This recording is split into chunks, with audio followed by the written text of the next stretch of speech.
कवना बाने रहलु ए कोयलर कवना बाने जास कवना बाने रहलु ए कोयलर कवना बाने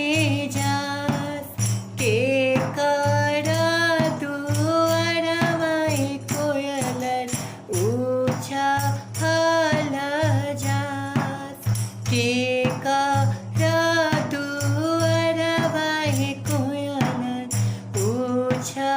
हला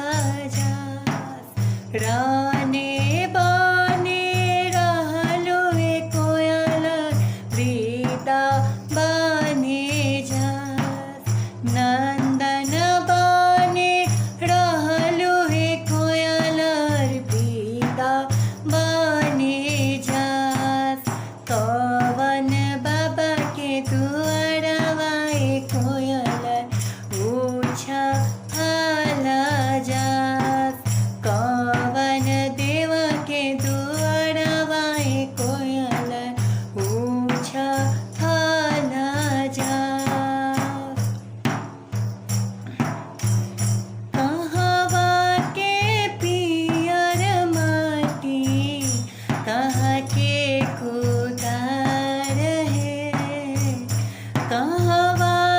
के पियर माटी कहाँ के कुदार है कहवा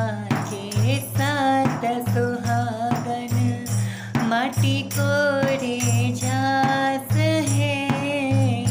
कहवा के साथ सुहागन माटी कोरे जास है पटना के पियर माटी पटना के कुदार है पटना के पियर माटी सोने के कुदार है छपरा के साथ सुहागी माटी कोड़े झांस है छपरा के साथ सुहागी मटिया कोरिया कोरी भरली दाउरिया है मटिया कोरिया कोरी भरली दाउरिया है से माटी चूल्हा सींचे कुहरत के भात है से माटी चूल्हा सींचे कुहरत के भात है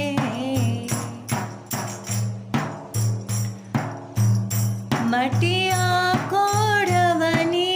आमा मटिया कोड़वनी दादी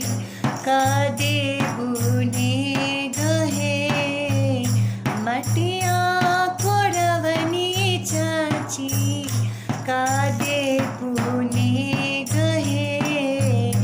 तोहरा के देबो बेटी डाला भर सोनावा है तोहरा के देबो बेटी डाला भर सोनावा है कहवा के पियर माटी कहाँ के कुदार है कहवा के साथ सुहागी माटी को